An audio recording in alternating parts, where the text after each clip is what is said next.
Chapitre 3. Ralph, lundi 2 septembre. Le portail de chez moi coulait sans bruit dans mon dos. Avant, je me lançais le défi d'atteindre l'entrée de la maison avant le clac de fermeture. Mais j'ai renoncé. Le parc est tellement grand qu'à moins d'être sur une moto, je ne pourrais jamais y arriver. J'ouvre la porte d'entrée et une délicieuse odeur me chatouille les narines. Shadia a fait ses légendaires cookies citron safran. Ils sont trop bons. Elle les désigne avec un sourire dès que j'entre dans la cuisine. Bonjour, Ralph. C'est pour ton goûter. T'en laisseras un peu pour ton frère. Shadia a une préférence pour moi, elle est cuisinière et préparer mes cookies adorés le jour de la rentrée, c'est sa manière de me dire qu'elle m'aime bien. Alors que le jardinier, lui, il s'en fiche. Tant que je n'écrase pas ses plates-bandes en jouant au foot, il se contente de bonjour, bonsoir et c'est tout. Johanna, la fille au père américaine, n'en fait pas tellement plus. Elle me trouve trop grand pour qu'on s'occupe de moi. Elle a raison, évidemment. Je balance mon sac par terre et hop, un cookies. Hum, la saveur du gâteau envahit ma bouche. Je voudrais que ça ne s'arrête jamais. Alex est rentré du lycée? Non, pas encore, me répond Shadia. Johanna non plus. Tu te rappelais qu'elle devait aller s'inscrire à la fac? Ouais, elle veut améliorer son français. Je ne m'en souvenais plus, mais ça ne changerait. Johanna, c'est la reine du surbookage. Elle veut tout faire. Voir ses potes, suivre ses cours, pratiquer le français, sortir en ville. On a trouvé notre équilibre. Elle ne m'embête pas pour les devoirs, et je ne l'embête pas pour son agenda. Et comme mes parents partent travailler très tôt et rentrent tard, ils ne s'aperçoivent de rien.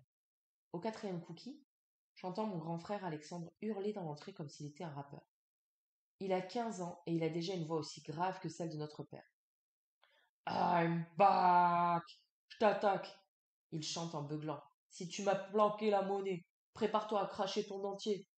Aussitôt, mes muscles se contractent, mon corps se tend. Avec mon frère, on ne sait jamais comment les choses vont se passer. Il entre dans la cuisine, fonce vers moi et me frappe l'épaule d'un coup de poing, comme les gars dans les gangs américains.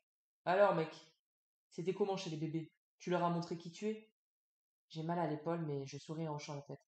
Ah ouais, dit-il. Vas-y, raconte, frérot. Je cherche très vite quoi dire. Mon frère m'a expliqué qu'il n'y avait qu'un seul moyen d'être respecté au collège. Il faut s'imposer tout de suite, être plus fort que les autres dès le premier jour, et être prêt à le prouver en cognant. Je repense à la fille au cartable. Pousser une fille, c'est la loose. Alors j'améliore les choses. Il y avait un gars qui me collait un peu trop quand je regardais les listes de classe. Je l'ai poussé direct.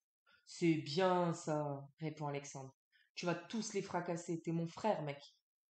Il m'attrape le cou dans le creux de son bras plié, et une fois que j'ai la tête coincée, il me frotte très fort les cheveux.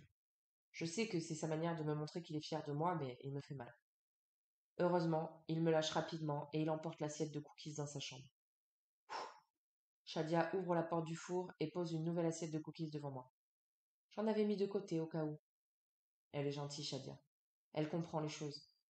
Elle me fait un peu penser à Zélie. Avec Zélie, on était dans la même école en primaire. On jouait ensemble avant d'atteindre l'âge où les gars doivent aller au foot et les filles dans l'autre coin de la récré. Je l'aime bien. C'est cool qu'on soit dans la même classe. Pas comme l'autre fille, celle du cartable, celle-là je la déteste. Je l'ai reconnue au premier coup d'œil. J'avais envie de la tuer tellement j'avais peur qu'elle raconte ce qu'elle a vu. Et dire que ça va durer toute l'année. Ralph! C'est mon frère. Mon cœur se remet à battre très vite. Qu'est-ce qu'il a inventé encore?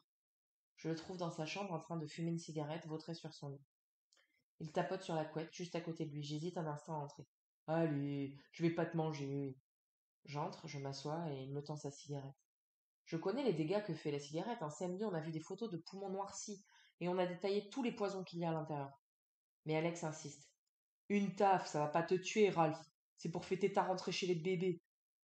C'est plus facile de céder que de résister. Surtout que je sais qu'il ne me lâchera pas facilement. Alors j'attrape la cigarette et j'aspire. Bon, c'est dégoûtant. Je tousse, je tousse. Je n'arrive même plus à m'arrêter de tousser.